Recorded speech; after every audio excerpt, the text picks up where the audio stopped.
नमस्कार, बहुत बहुत स्वागत है आपका। मैं आपके साथ ऋतु, सहयोगी ललित भी जुड़े हुए हैं। आज चर्चा हम करने वाले राजा हत्याकांड केस पर, जिसमें हर रोज एक नए नए खुलासे हो रहे हैं। अब इस पूरे ही मामले में शिलोम जेम्स करके व्यक्ति की गिरफ्तारी तो नहीं कहेंगे हम, हिरासत में उसे लिया गया है। एक गार्ड पर भी संदेह है जिसकी तलाश जारी है, वो भी गायब है। हालांकि इस बारे में भी आपको जानकारी दे दें कि शिलोम, जिसको हिरासत में लिया गया है, वो कई दिनों से टाल रहा था। 2 से 3 दिन लगातार उसे पूछताछ के लिए जब बुला रही थी पुलिस, तो वो टाल रहा था। अब भोपाल चला गया तो रास्ते में नाकेबंदी कर उसे पकड़ा गया और लाया गया है। हम हर एंगल से जांच कर रहे हैं। मुश्किल उसको क्यों हो गया है, तोड़ना इतना मुश्किल क्यों हो गया? ये भी इंदौर वासी ये भी कह रहे हैं कि शायद शिलोंग पुलिस के बाद जब ये जांच पड़ताल जो है इंदौर पुलिस के हाथ में आएगी तो शायद और बेहतर तरीके से चीजें सामने आ पाए। ऐसा कुछ लगता है कि ललित? नहीं, जांच में सिर्फ सहयोग कर सकती है इंदौर पुलिस, क्योंकि केस जो मौका वारदात है, जो क्राइम सीन है, वो शिलोंग पुलिस का है। हाँ। तो शिलोंग पुलिस सपोर्ट ले सकती है। कानूनी तौर पर इंदौर पुलिस को सपोर्ट करना होगा, एक बात। दूसरी बात कि अगर इंदौर में कोई मामला निकल कर आ रहा है, जैसे सपोज करिए कि कोई आ जाए अचानक से, वो कहे कि सोनम ने मेरे साथ फ्रॉड किया, या राज कुशवाहा की कोई क्राइम हिस्ट्री मिल जाए, या उन 3 लड़कों की कोई क्राइम हिस्ट्री मिल जाए, या जो सिमोन पकड़ाया है जेम्स आज, उसका कुछ रिकॉर्ड मिल जाए, तब ये मामला इंदौर पुलिस का हो जाएगा अचानक से। लेकिन अभी इंदौर पुलिस सिर्फ मदद करेगी। एक जो पॉइंट मैं रखना चाह रहा हूँ, और वो बहुत महत्वपूर्ण है, शुरुआत से जैसे डिमांड की जा रही है, फांसी की डिमांड की जा रही है, बार बार ये बात कही जाती है। अब हम इसे थोड़ा कानून के दायरे में देखते हैं। यही बात हम लोग की शुरुआत में भी चली है, कई लोगों ने इसकी डिमांड की है।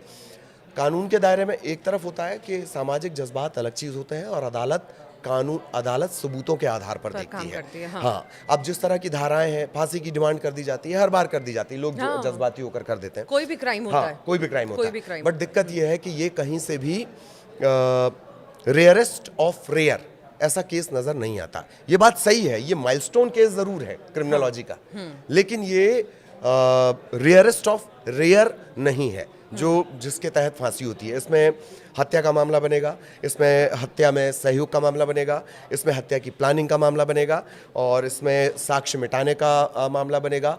लेकिन मर्डर इस तरीके से पहले भी हुए हैं।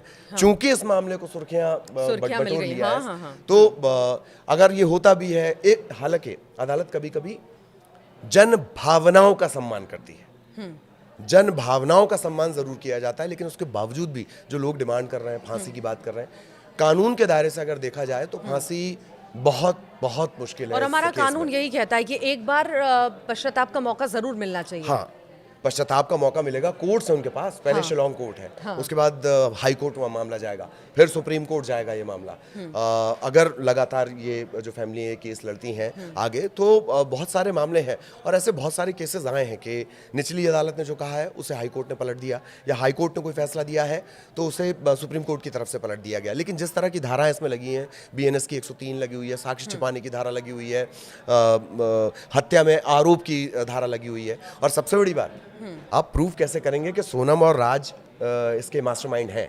यही तो पुलिस की सबसे बड़ी वो है, चैलेंज है पुलिस के लिए। अब वो बैक पे मैं वापस आ रहा हूँ। पुलिस इसी वजह से, और प्लानिंग करने पे किसी को फांसी दिए जाना, ये इससे हम रेयरेस्ट ऑफ रेयर नहीं मान सकते। तो जनभावनाएं अलग हैं कि चलो हम फांसी की डिमांड कर दें, लेकिन कानून की धाराओं में चीजें सबूतों के हिसाब से चलती है। अदालत अभी भी सबूतों के हिसाब से चलती है। तो थ्योरी अलग अलग है, मतलब इंतजार अभी और ललित लगता है। हालांकि जरूरी नहीं है कि इंतजार लंबा भी हो, कुछ ही क्षणों में भी चीजें सामने आ सकती हैं, पर कई चीजों में ये होता है कि लंबा वक्त लग जाता है, या कईयों साल बीत जाते हैं, जिंदगी बीत जाती है, पर जो उन्हें चाहिए था, जो सबूत चाहिए था, वो शायद कभी इकट्ठा नहीं हो पाता। हालांकि शिलोंग पुलिस जुटी हुई है, उम्मीद है कि सारी चीजें खुलवा ली जाएंगी, या सोनम को तोड़ लिया जाएगा और उससे सब कुछ उगलवा लिया जाएगा, जो वो तैयार नहीं है अब तक। फिलहाल देखना होगा और क्या चीज़ें सामने आती हैं। अलग अलग थ्योरीज सामने आई, अलग अलग अपडेट हमने आपको लगातार दिए। अभी जब SIT सूटकेस की जांच कर रही है, या ढूंढ रही है कि आखिर वो कब मिलेगा, कैसे मिलेगा, अलग अलग लोगों को हिरासत में लिया जा रहा है, तो इसके बाद फांसी का भी हमने जिक्र किया कि लोगों की मांग अलग है, कोर्ट सोचता अलग है। अब देखने होगा कि आगे और क्या क्या खुलासे होते हैं, और फाइनल नतीजा इस पर क्या निकलता है। आप क्या सोचते हैं इस पूरे घटनाक्रम को लेकर? कमेंट बॉक्स में ज़रूर बताइएगा।